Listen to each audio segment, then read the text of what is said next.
and I'm going to mark it as a projectile weapon. As you can see right here, we need to pass through a projectile. So I'm going to teach you how to create a projectile. I have this arrow right here. I'm going to add it to all projectiles. I'm going to make sure it is on the above characters. I'm going to move it over here for right now. This time I'm going to use a box collider. The tip of the arrow, make sure it's a trigger, and I'm going to add a script called move projectile. Now, an important thing about onTrigger and onColliderEnter. The way move projectile does damage and weapon does damage is with something called Unity's onTriggerEnter events. These only work if either your enemies all have rigid bodies or if your weapons all have rigid bodies or their parents do. For us, the player has a rigid body and the weapons are parented to the hand, which are parented to the player, so it's okay. But when we shoot our arrows, they'll be unparented from everything. They'll just be in the wild, so they won't have any rigid bodies. So make sure you add in rigid body 2D and make sure your gravity scale is set to 0. So we have our bow set up, we have speed and power set up. Now let's try shooting. Again, you might notice that there's no bow. We have to go back to the player's inventory, add a new slot, and we want to add in our bow.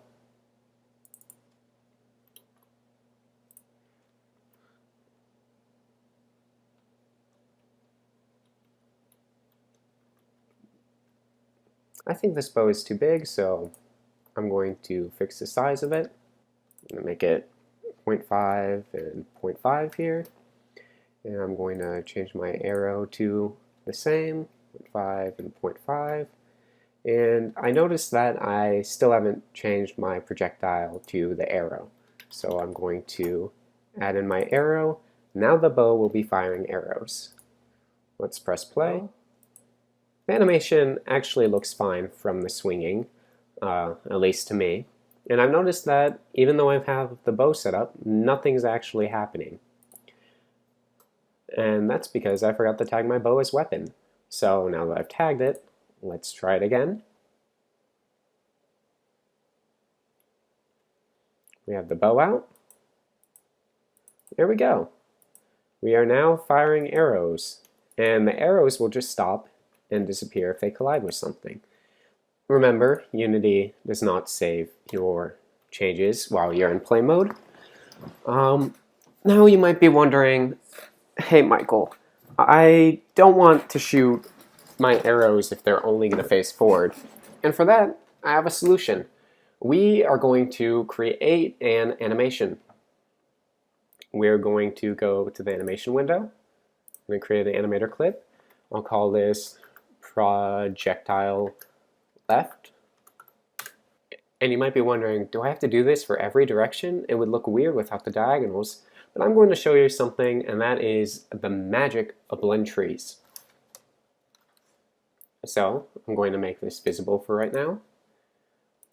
And when it's to the left, I just want it to be rotated -9. I just want it to be rotated 90 degrees.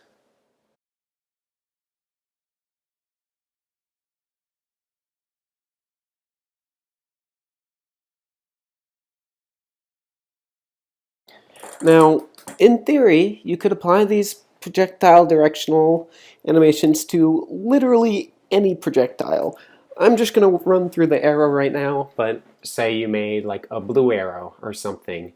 You should be able to go into the animator, and you should be able to add these animations to whatever controller you need. I can go through that another day. So, we'll go to the animator for the arrow, and we're going to create a blend tree because blend trees, yet again, are awesome. But we don't have any parameters right now. If we'd go into move projectile, we'd see that we have two floats being set, move X and move Y, which are just the move direction. And the way the move direction is created is in attack behavior. When we create a projectile, we load in the projectile to create from the equipped weapon. we get the direction to send the projectile. If we don't want to use the mouse, we'll get the direction from the player's movement. If we do want to use the mouse, we will comment this out, and we'll uncomment all of this. So this direction will be set in an instantiated version of the projectile, which will be a copy or a new bullet. We'll set the origin of the player's position. We'll make it active. We'll set up the movement behavior by accessing the move projectile component. We'll default the direction to shooting down if there is none. And we'll change the direction to move projectile to the direction we'll know not to collide with the original shooter.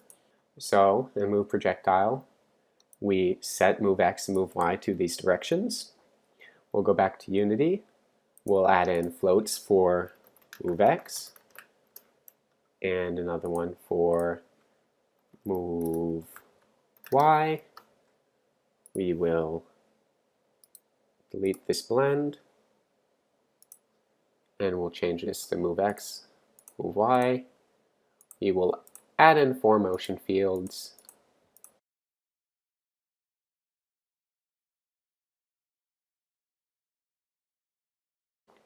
And the cool thing about our blend tree is that since we are just modifying the rotation of it, it will basically compute the in-betweens for us. So we can have crazy diagonal, but it's more right. We can have pure diagonal. We can have everything in between just with making 4 simple animation states. Theoretically, you could apply this to any object, not just an arrow.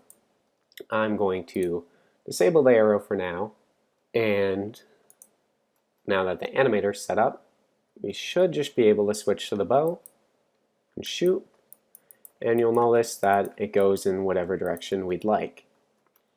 Now, we have one more thing, and I think you all know what it is. We need to have an epic gamer moment.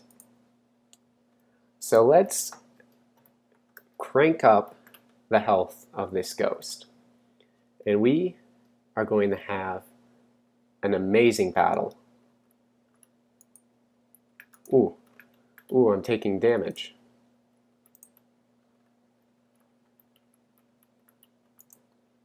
I'll hit him with my heavy weapon. Ooh, only 1 health. Alright, so we killed the ghost. And you can also disable this sprite renderer too on the hand, so you don't have that weird floating black box with the arrows. Everything will still work fine. Now, feel free to mess around with all of these scripts. Change anything you don't like. Make it fit what you need.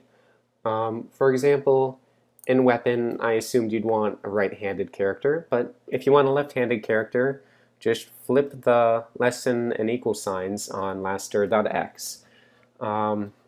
Also, you can do a whole bunch of different things while a character is damaged. You could even add functionality in to freeze them or to move their rigid body around. You can do so much with this. Create crazy weapons. You know, you could even create a sword that shoots fireballs. So it does physical damage and it shoots fireballs. You can do whatever you'd like with this. Experiment and have fun with it. Create awesome games.